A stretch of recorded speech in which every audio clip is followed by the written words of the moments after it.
Good evening from Vietnam, Ted. Thanks a lot for spending your morning to join our Inside Sharing show and share your stories with our global audience. On behalf of the listeners, I want to say thank you. Good to be here, huh? Thanks for having me.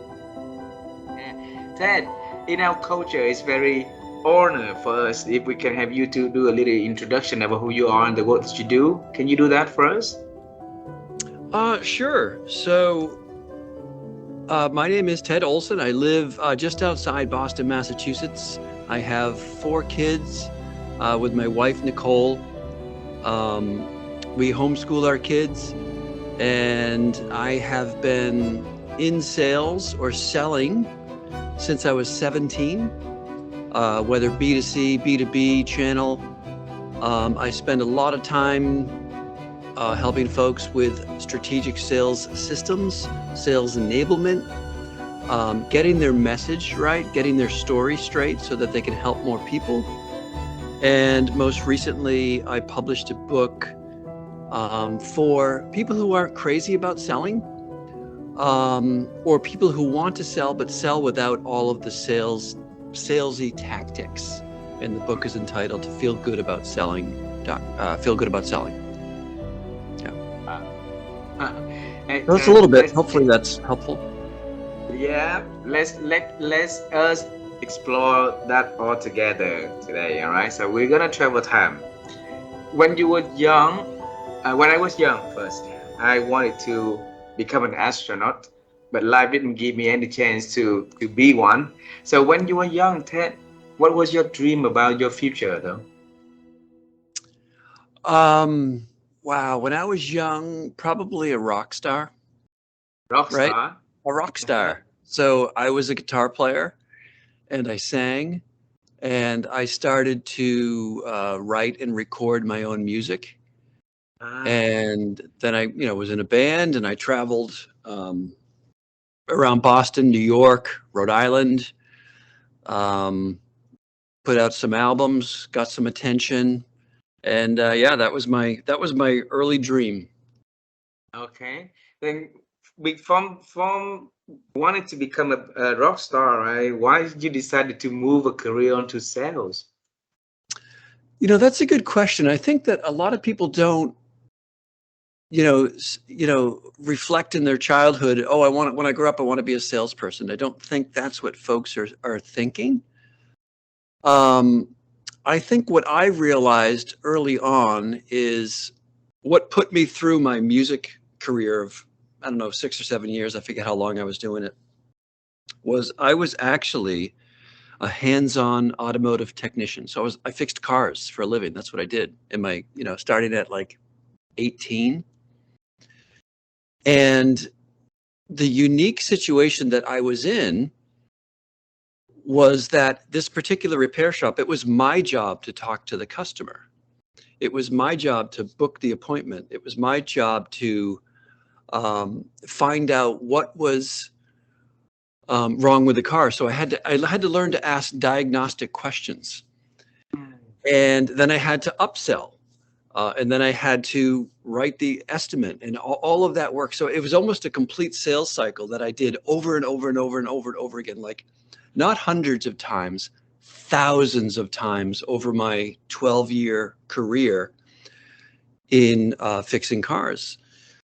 And that skill set of learning to talk with the customer and creating a great customer experience, especially around a hard um, situation, is your car is broken. So they're upset, they're not happy, they have to spend money, and having a wonderful experience and creating a wonderful experience is what I began to really enjoy. And I developed a skill set sort of without knowing it. And fixing cars was like that was the other part, right? That was the easy part. The harder part and the more interesting part to me was creating the services, the packages, the customer experience. That's what I really refined and honed.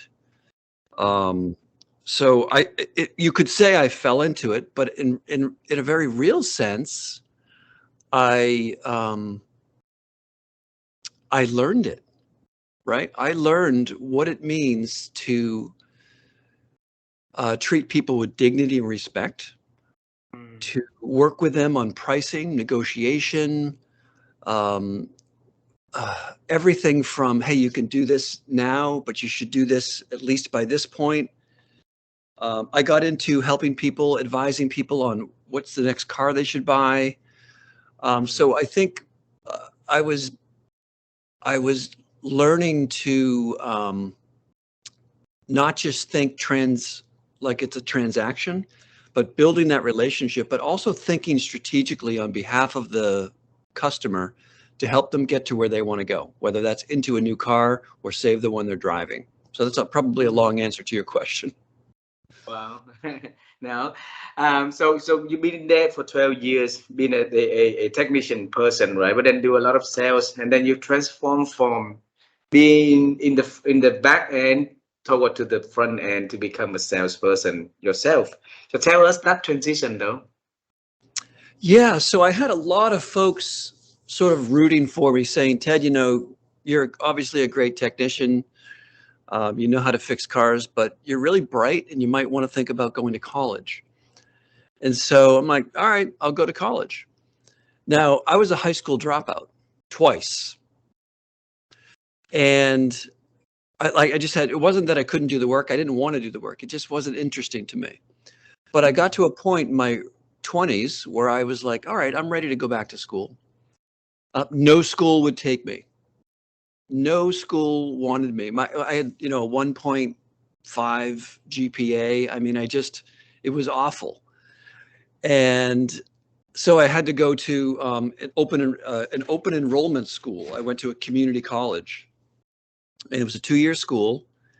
And I graduated in a year and a half with a liberal arts degree with a 4.0.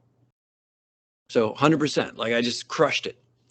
And the school turned to me and said, Ted, you have a scholarship to go to any state school you want for free, full ride. And my professor, so I'd met some professors at this point who had, sort of taken me under their wing. And they said, Ted, you can go to Tufts or Harvard, take your pick. And I'm like, I don't know. Let's see who gives me more money. Because I didn't have any money, right? I was fixing cars on the side, putting myself through school. My wife and I had just gotten married. She was a teacher, so it wasn't like she was making a ton of money. And Tufts accepted me, gave me a very decent scholarship so I could afford to go to that very prestigious school. And and I left there with, I don't know, I did pretty well, magna cum laude or something like that. I don't think I got the full summa cum laude, but magna cum laude, very respectable. So I did well. I did well in school. So I went from auto repair so here's a transition for you. I went from sort of a master in auto repair, the business, cars, technology, customer service, to theology. I studied comparative religion. So I studied Buddhism, Hinduism, Islam, Sufism. I mean, I just was all into all this stuff because I was really interested in how people behaved, why people believe what they do, why do they think the way they do. So that was that journey. Wow, wow. Yeah. And then you teach people to become better salesperson, enabling them to become better at selling. Why did you choose to do that, though? Well, that's really interesting. That's such a great question. There's something I was talking about recently. It's one thing to know something, like you can know how to sell. For example, I was on a sales call yesterday or the day before, and I'm a single parent this week. I'm here in New Hampshire in an Airbnb because my twin daughters are performing in a show. And so we want to be near the facility where they're performing. And I'm very close to them this week, and they hear me on the sales call. And I hang up the phone and they're like, wow, that didn't sound like a sales call at all. That sounded like a real human interaction. You were so respectful. You created a connection with the person. It wasn't high pressure. They're like, how did you learn to do that? And so for a long time, I knew how to do it. Mm. And then I knew, so you can know it in your head, like, okay, these are the best practices. But then doing it, knowing and doing aren't the same thing. Now, Yep. here's my long answer to your question. Knowing, doing, and teaching, completely different thing. So I might Mm. know in my head best practices, what to do, but then to be able to execute that in real time, well, that's mastery. And I've learned mastery. So, and that's through repetition. I've had incredible sales mentors who have taught me, who have stretched me, helped me grow. But then the teaching side was something I discovered actually in my church. So 15, 20 years ago, a pastor said, hey, Ted, they call it the gift for teaching, right? There are spiritual gifts. Some people have a gift for preaching. Some people have a gift for a prayer. Mine was teaching. I had a gift for taking complex ideas and breaking them down to simple step by step, Mm. and making it fun, right? I mean, learning should be fun. So that started my teaching journey. Mm. And then I was able to just take my expertise in sales and marketing and really think about, hey, what are we doing here? Like, what is the goal? And what are the principles behind that goal? That's one of the things that I find missing in most sales training is my sales training starts with principles. Like, what are first principles, everybody? What are like I have a principle of um, there's a human on the other side there, right? We're talking to Mm. people, right? So that's really important, treating people with dignity and respect and allowing them freedom of choice and not being a jerk and, all of the nasty sort of sales tactics that we see, which are high pressure and Mm. uh, no fun for anybody, right? It doesn't feel good for the prospect. It doesn't even feel good for the salesperson. It's one of the reasons why I wrote my sales book, because I was talking to so many salespeople who are like, Ted, I need to sell, but I hate it. I'm like, I hear you. It doesn't need to be that way. In fact, all of the things that we know about selling are actually wrong, right? They come from Mm. movies and they come from the media, and that's not what professional selling is. So that's sort of a long, again, another long story of how I went from knowing about selling and treating people with respect, doing it, and then being able to teach it. Yeah. Wow. And then you took it to the next level. So also writing about it so that people can learn from anywhere also. So tell us the journey that put you onto writing the book Feel Good About Selling. Yeah, that's a great question. So I'll screw up this quote, but I think it's from Shane Parrish. He's the guy who runs a podcast called The Knowledge Project. And he has this quote that he puts out all the time. It says, writing gives, I'm going to screw up the quote. Writing gives like ambiguity no place to hide, right? Writing gives poor thinking no place to hide. And I'm like, that makes a lot of sense, because when you're writing, you're like, that doesn't really make sense. That's not clear. Mm. So to be able to know something, do something, teach something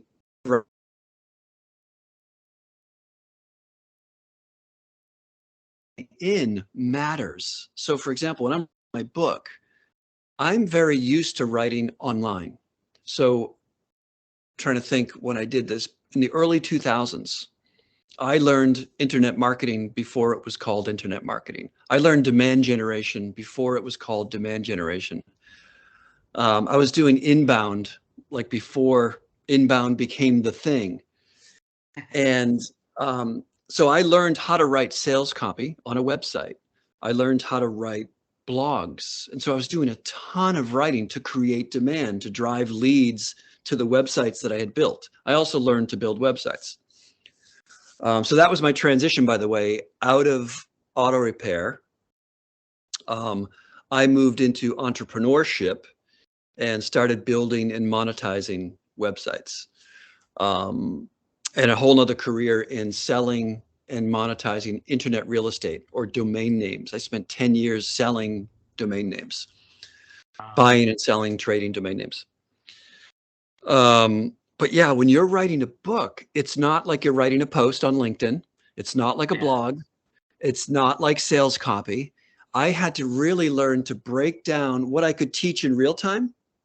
So if you think about it, you're in a room, you're teaching people and you say, so here's the idea. And everyone's like, oh, that's great. And then they ask their questions.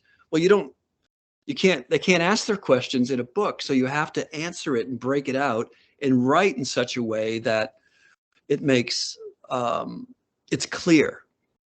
And my wife is a 4-time author and brilliant writer. So she's my editor. So she's reading, no, she doesn't know anything about selling, which is great. So here's my editor who doesn't know anything about selling. So it's got to be clear to her. So she's doing the editing. She's like, with her red pen, I don't know what this means. Hands it back to me. Stop introducing new terms. Hands it back to me. Use one term. Use either trusted guide or trusted advisor. Don't use them both interchangeably. You're confusing me. You've got too many words here. Shrink it down to this one concept. Your chapter 11 is actually your chapter 9. You got to move this around because you've put all of this stuff here when they need it over here. So writing a book is a journey. It's why it takes 2 years. So it took a year to write it and a year to edit it. So it actually can be absorbed by the audience. And I'm very proud of the outcome. I mean, for first book, it's really good. And I think the response from the people who've been reading it, the response online has been overwhelmingly positive. Wow, my congratulations for that, Ted.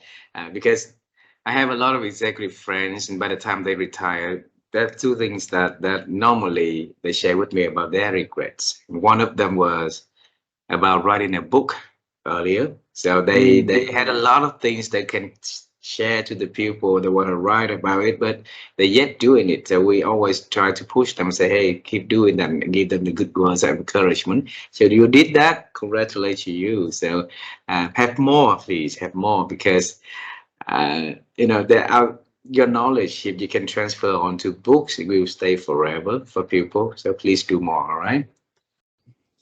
Absolutely. Here's something interesting that I didn't realize, I didn't expect. After I finish the book, and even while I'm writing the book, I'm thinking, hey, once I write the book, will I have anything else to say? So in a little fear, I had some fear. And what I didn't realize is that was a sort of a scarcity mindset.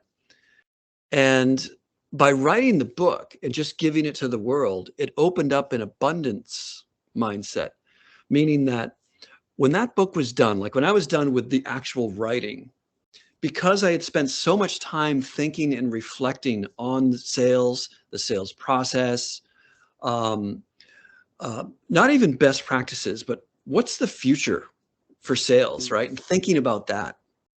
By the time I was done actually writing the book, I was filled with so many new ideas and sort of new directions to go that I started writing, and I started writing my blog. So feelgoodaboutselling.com, there's a blog that people can sign up and join the newsletter.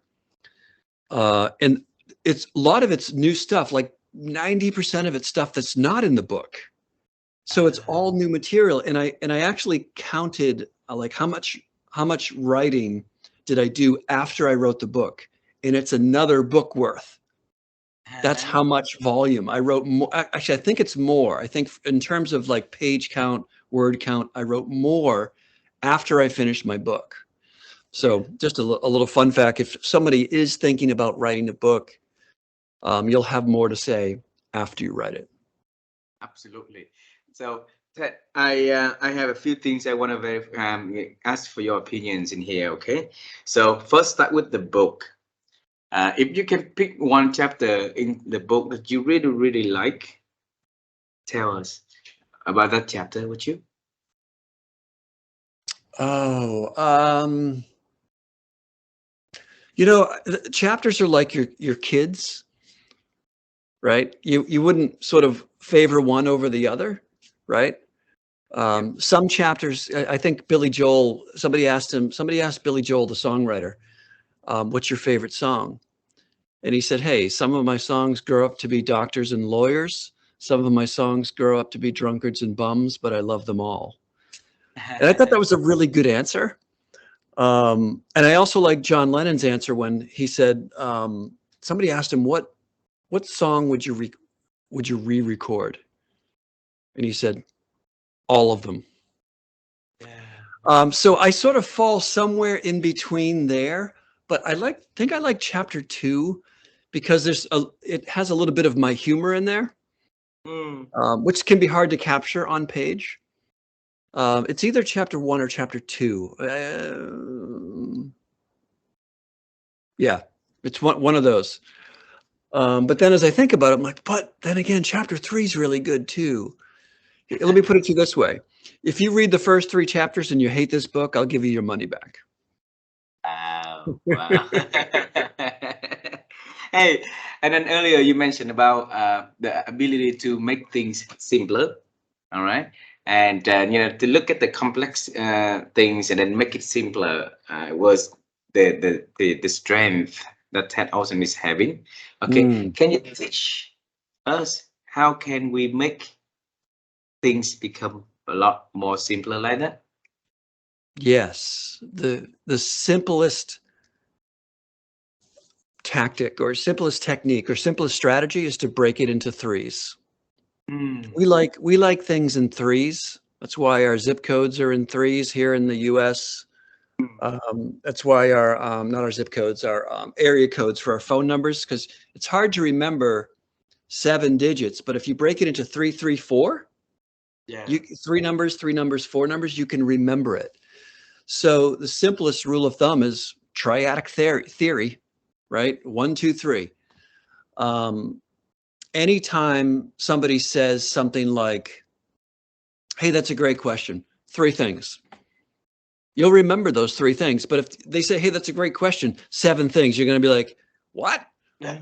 You can't remember that much. It's too much for the brain to take in. But we're very good at sort of the 1, 2, 3, the ABC.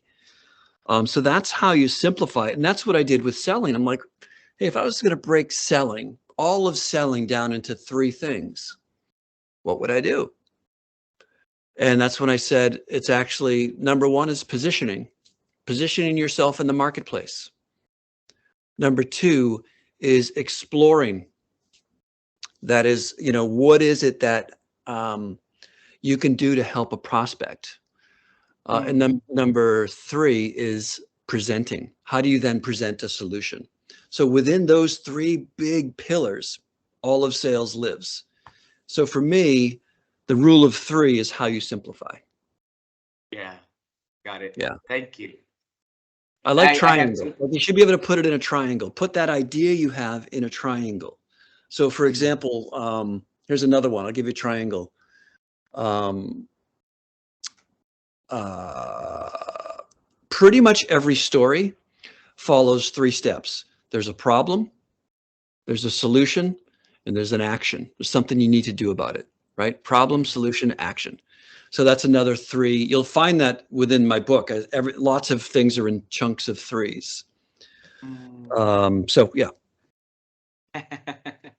Thanks a lot. It reminds me of a training that I got 15, 17 years ago on presentation. And it was also talk about presenting 3 things in every slides that we got. So make sure that we don't present more than 3 points in there. So thanks a lot for reminding me of another way to make things complex and become more simpler. So Yeah. yeah. Good. Yep. Ted, I have 2 last questions for our conversation today. All right. And the first question is about thinking.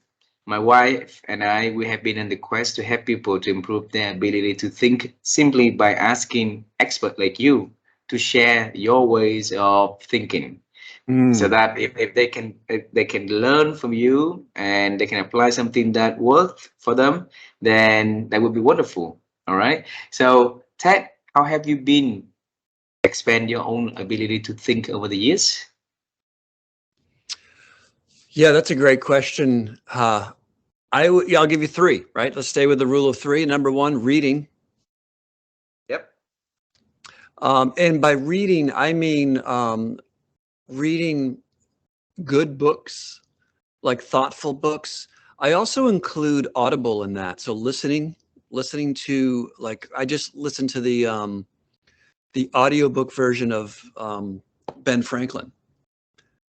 That guy could think, you know what I mean? And so just hearing about his life helped me reflect on my own. So for me, reading is listening to podcasts like this one here, reading books, reading articles, not just anything though, but being fairly selective in what I read, and reading what others, when you're on LinkedIn, right?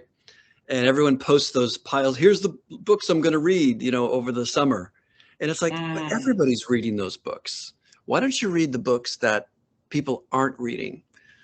Wow. I want to see that list.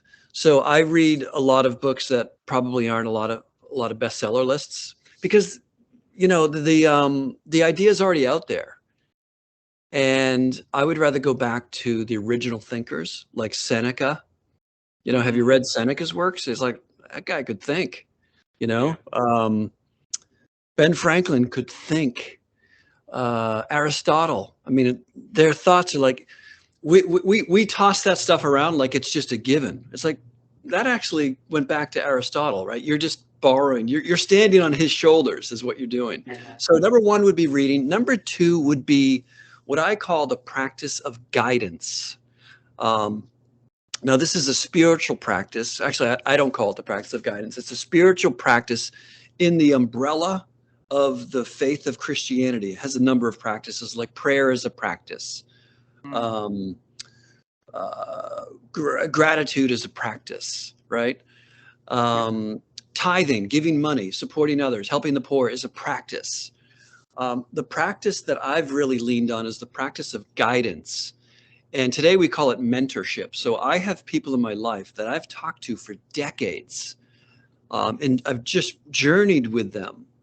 Mm. And what is wonderful about that is they have allowed me to help my thinking, get my thinking straight. And they Mm. can reflect back when I used to think this way, but now I'm here. And that is really important, because you don't necessarily capture that as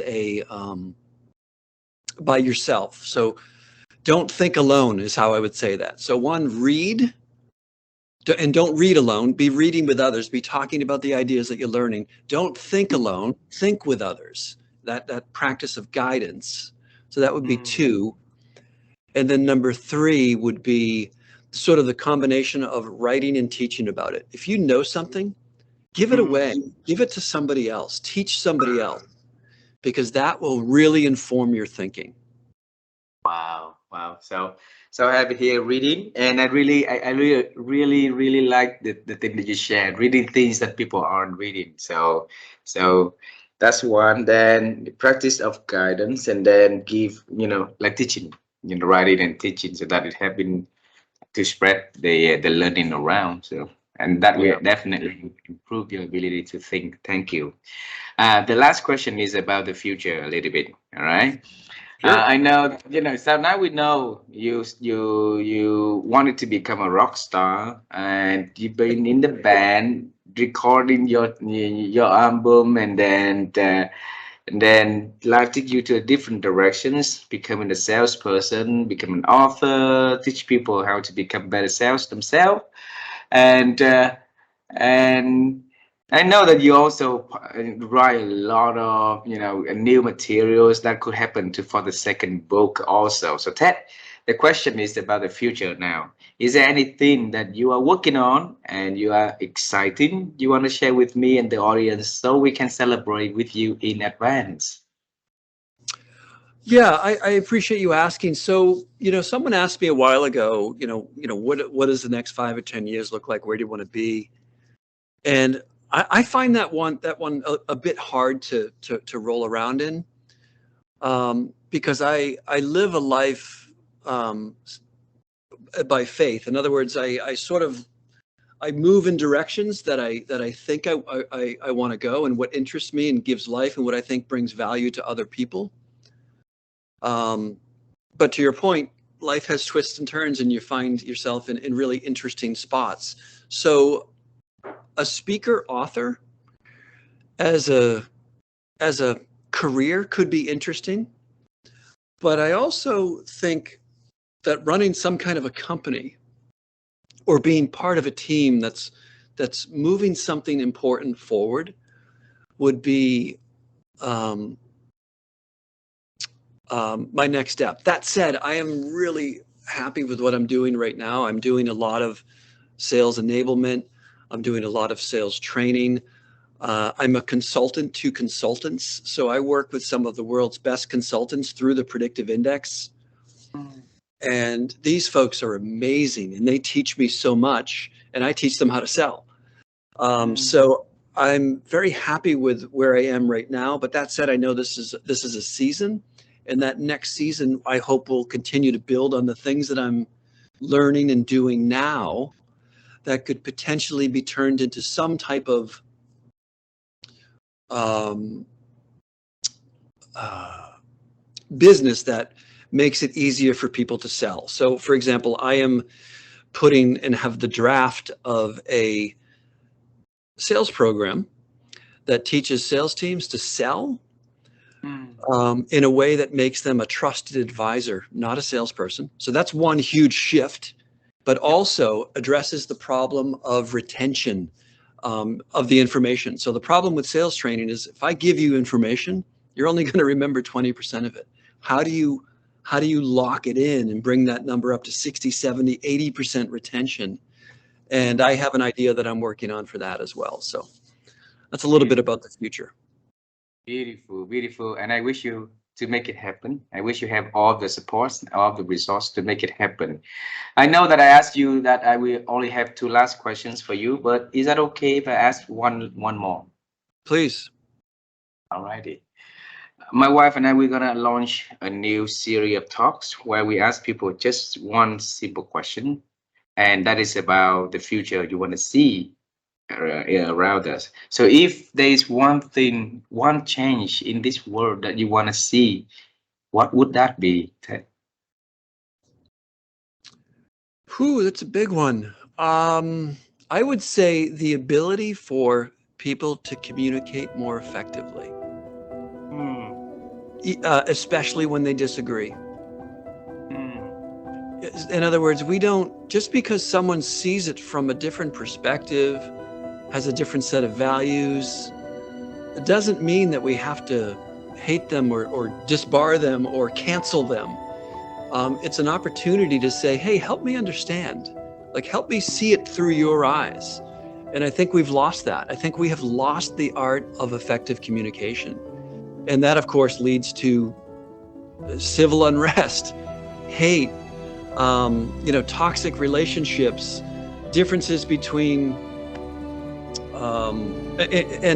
and by the way, let's not let the media communicate for us, right? With their headlines that, when you actually get under the surface, didn't actually say what that headline said. That was just meant to sell the paper or get a click for money. So I think that's the one that comes to mind. Wonderful. Thank you very much. I think effective communication is something that, yep, I agree with you. Especially when disagreeing, then that piece of art is missing from almost many of us. So thanks for bring that back. So that it's a good reminder of us to really rethink about how well we are communicating to one another, and building a better world through conversation is wonderful. All right. So, Ted, thanks for spending your morning joining our shows. Please tell Nicole and your four children that we say hello to them and send our love to your family for this special holiday season, okay? Will do. Thanks so much for having me, Ha. This was great. Okay. Ted, bye bye for now.